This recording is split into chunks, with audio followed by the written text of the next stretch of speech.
space ducks. I don't like space ducks very much. Because space ducks are green. And I hate the color green. I think the color green is the smelliest, ugliest color. And you can like it. That's fine. I don't. That's why I wouldn't want to be a space duck.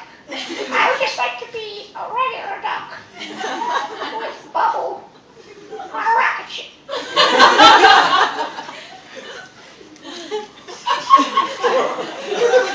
Every morning in elementary school, the class would stand, raise our left hands and place our right over our hearts and recite the Pledge of Allegiance together.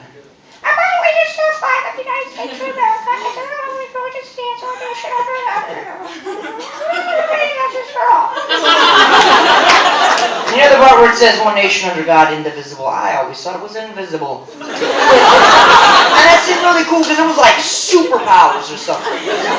One nation under God, invisible. I want bed sheets with Thomas Jefferson and George Washington's faces stitched across them so my forefathers might hold me when I'm tired. One nation under God, invisible. I want my coffin to be painted red, white, and blue so in death I may finally be cradled in freedom. One nation under God, invisible. I want the secrets of this country to stop being secrets and to start being the mistakes we've learned from. One nation under God, invisible. I want my country to be what it once was to me and a generation of first graders who misheard a word, mistaking it for a nation that could leap over buildings in a single bound, a nation that possessed a green ring that manifested the imagination into reality, a nation who was a simple guy who went out into the night to stop crooks using only his gut, his mind, and his heart. One nation under God, indivisible, with liberty and justice for all.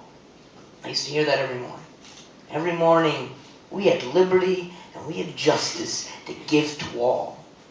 For the 1,680 school days of my childhood, I pledged my allegiance during the best years of my life, placing my shaking hands over my quaking heart, hoping it didn't beat its way out of my chest in the excitement I felt thinking about recess and chocolate milk on Fridays and no homework on the weekends and being a finger on a hand of fingers on a hand of a body of arms with the arms of a body of people that had liberty and justice to give to every person whose hearts were beating just as rapidly as the children sitting up in Miss Brown's fourth grade classroom.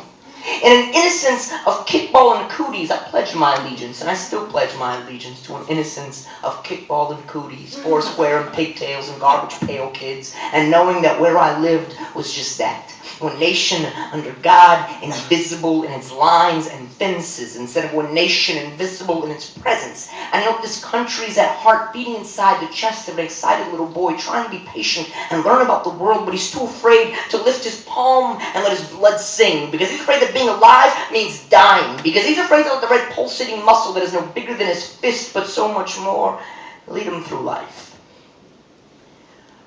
When I read The Lion, the Witch, and the Wardrobe for the first time, my mind burned, and I was alive.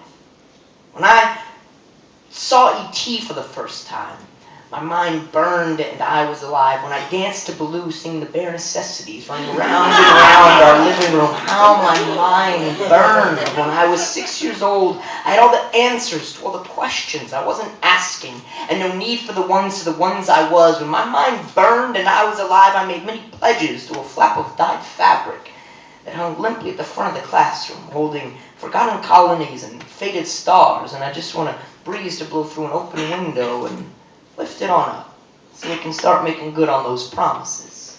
Thank you.